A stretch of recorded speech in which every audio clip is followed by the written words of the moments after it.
name is Guoda. I came from Lithuania and I'm here to study in Norway. But my goal is to finally work here and live here because I study Scandinavian studies. So everything what consists of Scandinavia and Nordic countries are in my field of interest. So of course when I came I was like, wow, the landscape is majestic, it's like amazing. Yeah, the nature actually is really different than Lithuania, and people saying that once you're in Norway it's barely impressive to be in other countries because the nature is the most beautiful here in Norway, so that is really true. For 5 months now, yeah. It's been not so long, but I really enjoy being here. I began to learn Norwegian at my university, so it was pretty hard in the beginning, but right now I have more or less Norwegian friends who are really nice, so I get to practice with them and it's really helpful. Norway is like a really amazing country, which is really progressive. It's a welfare state, which means that the country gives a lot of opportunities for the people who are coming here to study or to work. Cultural crash, well, I don't think so actually. Lithuanians are kind of similar to Norwegians. We are individualistic people, we are kinda we're thinking a lot about materialism, about careers. We're focusing on ourselves. We like to be like more introverts these days than extroverts. We prefer to communicate with more or less our people, which is really seenable in Norway. It means that sometimes it might be hard to get into the community, but of course everything is possible if you know the language. Yeah, So Lithuanians are pretty similar to Norwegians, so it was like I felt completely in my shoes when I came to Norway. At the beginning it might be pretty hard for the people because you have to adapt to their thinking, because every nation thinks in a different way. They are used to different things, so at the beginning it might seem a little bit awkward and not something comfortable, but during the time you're just learning what's like what are Norwegians used to and what are the body language, how they communicate, what's like more friendly, what indicates that maybe they don't want to communicate with you. But I think that depends on the language. Like if you want to integrate faster in the community, you have to learn the language. That's how you show your interests in the nation, right? Well, I really enjoyed that. I think in all the Scandinavian countries, people are looking into education and into the work with completely another side than in super Western European countries, because people are way more relaxed. They know where are the boundaries between work and between your free time, and they really appreciate your mental health. They spend a lot of time in the nature, and Norwegians really know how to enjoy the time even though it's rainy or snowy or when it's no sun. And in Lithuania, for instance, if it's rainy, people are gonna be inside, they're gonna be in bad humor, in bad mood, and it's like, come on, people. I haven't been to church here in Norway, but I'm looking forward to go there, because I think the Norwegians are focusing more on what does religion mean for me personally, but not what does religion mean for the country, for the politics, for the economies and stuff. Oh yes, of course. Norway is the leading country everywhere in the world. You are a welfare state, a social democratic welfare state model, which is the really good example in the whole world, which is so far the best welfare state model. And yes, Lithuania is really looking forward to go up, and Norway is in the list as the first country ranked on the living base. Lithuania is 37, I suppose. So we're really behind you, but we really have to learn a lot from you guys. First of all, we have to, as I'm saying, we have to tide up our politics and politicians, because the government in these days working not for the people, but people working for the government. And Norway, it's vice versa. You know, it's the opposite. The government works for the people, and that's how it's supposed to be. Yeah. Oh God. That's a good question, actually. But Lithuania is really, as well as Lithuanians, are really dedicated workers, which means that if we're setting a goal, we will do anything to achieve it. Therefore, Lithuania is the first country in the world which has the most startups, and they're focusing on finances, on human capital, and so on. So Lithuania is I lied. It's not the first country. The first is Israel, the second is USA, and the third is Lithuania. But we're really high. And our BVP level is also super high, 87% on this day. So people are living really good in Lithuania, and our economies are getting better and better. So yeah, and Norway and Norwegians, maybe sometimes they think that, oh, we have already our companies. We do not have to take attention to, international economies, international companies, so we're focusing just on what is inside the country, and they not putting that much effort sometimes. So Lithuanians could be a really good example how to set up a goal and to achieve it, to follow the way and not go in the forest. Funny experiences from the culture here in Norway? Fun experiences. Oh my god. And actually it is pretty funny that, in Bibon, in the tram, everyone sits like literally alone.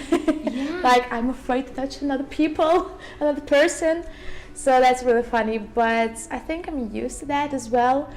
But once, like, some Norwegian people talked to me in Bibon, and I was super like, oh my god, you're so nice. And that was funny, I think, because, there's like rumors that Norwegians do not like to have like random conversations with people they do not know. So it was like, oh, you're so sweet. Yeah. How has your shopping experience been here in Norway? Well, first of all, I really have to say that Norwegians do not have a lot of food, because everywhere else in the world I can find really much more food. As well as in Lithuania, we have literally everything, and the stores are really bigger. But here in Norway, when I arrived, I was like, what are you eating, guys? But of course, food is way more expensive here. But in comparison with prices, I think gadgets and clothes are really in the same price as everywhere else in Europe. Actually, I really have to say that in Lithuania I can find more things than here. But maybe sport clothes are more common here in Norway, because you guys are always on a hike, you're always outside doing some kind of outdoor activities. In Lithuania we used to be more inside, therefore we have more fashion stores but not sport stores. So yeah, maybe that would be the difference. Oh, regarding the mental health, I really do believe people feel here way more better than in Lithuania, because you are surrounded by forests, by mountains. You can go whenever you want. You can just be outside. You can just wander around those cozy little streets, and it's really amazing. Whereas in Lithuania, people are more focusing on their careers, therefore they literally blending and mixing their free time and their job, and they're missing out to having fun, they're missing out to being with the families, and therefore they really do need to go to psychology cabinets and there are not a lot of psychology cabinets which would provide you a really good support, which is also a problem. And what else is a problem, that it costs a lot and the state is not able to provide you the support. So I think Norway in this case is really better. Actually, I worked here as a babysitter, which was not super hard to find. A lot of young people doing that here, I think. So I think the main point is that you have to know Norwegian language, because it's really way easy to find a job once you know the language. I think, you know, the doors are open for you. And if you don't know, I think it could be more complicated. So it was pretty easy. I just came to the family, we just talked a little bit, and then the next day I'm watching their child. That was like that. Okay. In my free time, I'm always meeting my friends. We're always going to different places. We're traveling, like to Oslo, Stavanger, Trondheim. Also, we're arranging different events. We're going on hikes. Oh yeah, we're spending a lot of time in the nature, which is super cool. And sometimes I'm missing my own space, but I mean, that's the adventure, right? Being here is one big adventure, and I'm really enjoying my time. Actually, I don't miss my home because, you know, I'm used to be there, and here's like everything's completely different. Therefore, I'm really enjoying my time. And I'm always close to my friends, to my mother, to my father, to the whole my family, my brother. We're always in contact. Therefore, you know, it's super easy just to catch on FaceTime. And yeah, I'm just being all the way up here. I'm living the moment, and I'm not thinking about Slovenia at all. Like, I've been living there for 20 years, right? So right now I just have to be here, and I'm really enjoying it. Of course, I would advise someone to come to Norway because people can really have a really high level of education. People can find the work they want to, because Norway also specializes in human capital, in finances, in communications, not only in oil. Yeah, not only in oil. Or skiing. Or skiing. Yeah, so I really highly recommend to go here to find yourself in maybe even new areas, to explore yourself. It's a really good place. I assume your experience was a little bit different. Can you tell about it? Yeah, well, moving to Norway, coming from the Philippines, I actually noticed the education system was very lacking compared to the Philippines. Like the schooling level was way more intense in the Philippines. We had chemistry in the 4th and the 5th grade, and then when I came here, they barely had any science in the 10th grade. That I came here and had science, but then the level was pretty different. Well, one of the things that I noticed when I came to Norway was, besides the schooling system seeming lacking at least, I actually noticed a lot with people here. They are a lot more close than the Filipinos are, that I was used to. I come from a really warm culture.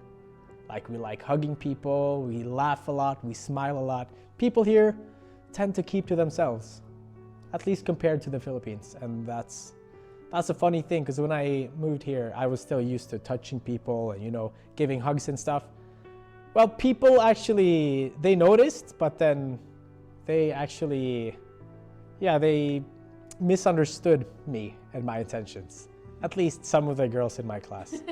So that was a hard thing that I had to learn. But then, you know, I've learned that I can't touch people as much as I want to, if that makes sense. Like, I don't know, I'm a really huggy person. I like hugging people, just talking to people, giving people attention. But then, I just have to learn that I can't just give everyone attention, because then, I don't know. But I still like it though. Have fun. I stay myself. Yeah, but how did you feel inside once you realized that you can't act as in your country? Well, that was kind of hard. It was confusing, because I was used to living one specific way, and then I came to a new country, and it was kind of confusing. I had to adapt, and then eventually it felt like it felt normal, like it does now. But in the start, it was a hard thing to think of it all the time, to be aware. That was a thing. That was a hard thing. But then, I love Norway. I love Norway now. I enjoy everything, and a lot of the gaps that I noticed between the Philippines and Norway, well, there are still big gaps. Like the standard of living here is way better compared to the standard in the Philippines. But then, there are things that make up of how it is to live.